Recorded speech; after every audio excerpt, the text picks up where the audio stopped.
एक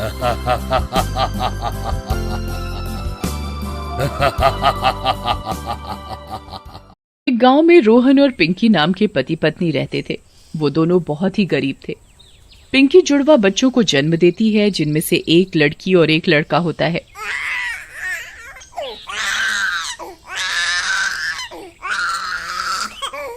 अरे रोहन जी, खुश हो जाइए, आपको जुड़वा बच्चे हुए हैं, जिनमें से एक लड़की और एक लड़का है। ये क्या हो गया? ये जुड़वा बच्चे कैसे हो गए? ऊपर से लड़की। मेरे पास तो खाने के पैसे भी नहीं है, मैं 2 बच्चे कैसे पालूंगा? फिर रोहन पिंकी के उठने से पहले उस छोटी बच्ची को लेकर जंगल की ओर जाता है।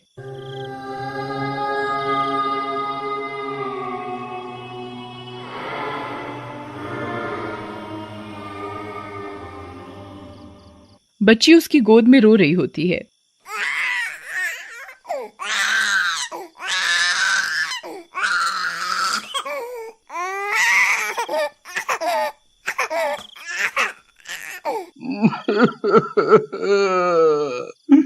मैं जानता हूँ बेटी, मैं तुझे तेरी माँ से अलग कर रहा हूँ, लेकिन मैं क्या करूँ?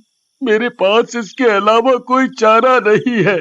मैं अपनी गरीबी के कारण 2 बच्चों का बोझ नहीं उठा सकता।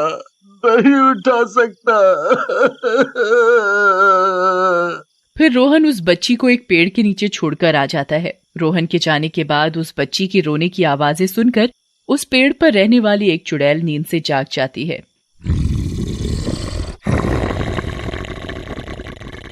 ये कौन है जो इतना जोर जोर से रो रहा है और मेरी नींद और आराम में दखल दे रहा है? चुड़ैल नीचे उतरती है और बच्ची के पास जाती है। ये तो इंसानों की बच्ची है। मजा आ जाएगा, आज तो खाने का इंतजाम हो गया। नरम नरम मांस। लेकिन जैसे ही चुड़ैल उस बच्ची को मारने के लिए उठती है, वहां एक नागिन चुड़ैल आ जाती है। रुक जा दुष्ट चुड़ैल, इस बच्ची को क्यों मार रही है? तुझे इस छोटी सी बच्ची पर जरा सी भी दया नहीं आती? छोड़ दे उसे, देख कितनी मासूम है ये। तू कब से इंसानों की दोस्त हो गई नागिन चुड़ैल? हट जा मेरे रास्ते से और मुझे मेरा शिकार करने दे, नहीं तो आज तुझे भी मार डालूंगी। नागिन चुड़ैल और चुड़ैल में लड़ाई शुरू हो जाती है। दोनों में भयंकर लड़ाई होती है, जिसमें नागिन चुड़ैल चुड़ैल को हरा देती है। नागिन चुड़ैल, आज तो तूने मुझे हरा दिया, लेकिन मैं इतनी जल्दी हार नहीं मानूंगी और अपना बदला लेने जरूर आऊंगी। ऐसा कहकर चुड़ैल वहां से चली जाती है। नागिन चुड़ैल उस रोती हुई बच्ची को उठाती है।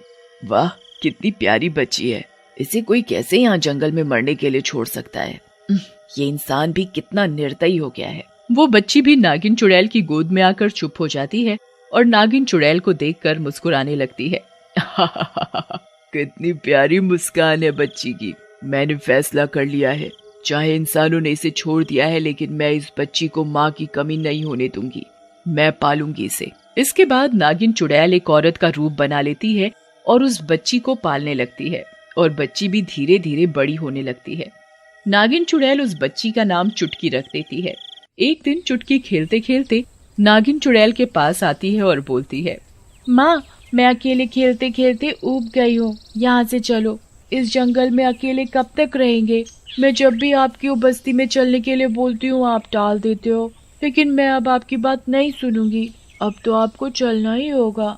चुटकी की जिद के आगे नागिन चुड़ैल हार मान जाती है और चलने के लिए तैयार हो जाती है, और चुटकी के असली माँ बाप के गांव में ही रहने के लिए आ जाते हैं। धीरे धीरे चुटकी और नागिन चुड़ैल के अच्छे स्वभाव के कारण पूरे गांव वाले उन्हें प्यार करने लगते हैं। नागिन चुड़ैल भी अपना नाम सुषमा रख लेती है।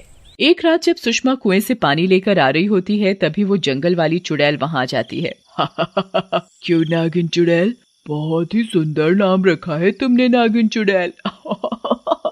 वाह, मजा आ गया। चुड़ैल, तुम यहाँ कैसे आ गई? तुम यहाँ से चली जाओ। देखो, पूरा गांव मेरी इज्जत करता है और मेरी बेटी यहाँ बहुत खुश है। तुम हमसे हमारी खुशियां मत छीनो।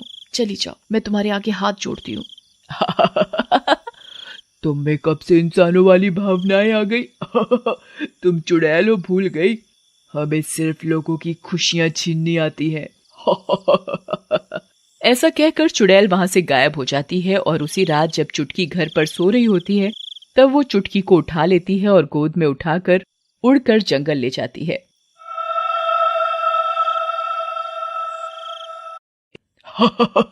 अब मेरा बदला पूरा होगा। इस नागिन चुड़ैल ने मुझसे इस लड़की के लिए लड़ाई की थी ना, अब इस लड़की को मार कर मैं बदला लूंगी। चुड़ैल को चुटकी को इस तरह ले जाते हुए दो गांव वाले देख लेते हैं।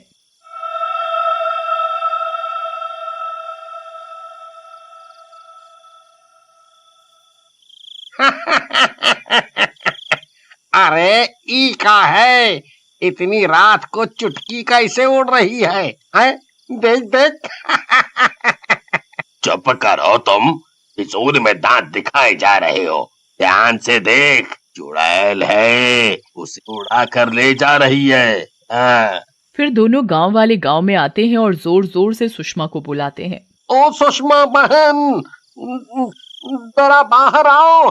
देखो, चुटकी को चुड़ैल ले गई है, बाहर आओ। इस चुड़ैल को मैं जानती हूँ, इसने अच्छा नहीं किया, मैं इस चुड़ैल को नहीं छोड़ूंगी। ऐसा कहकर सुषमा अपने नागिन चुड़ैल वाले रूप में आ जाती है। उसे देखकर सारे गांव वाले डर जाते हैं। मुझे मारना मत, मुझे मारना मत।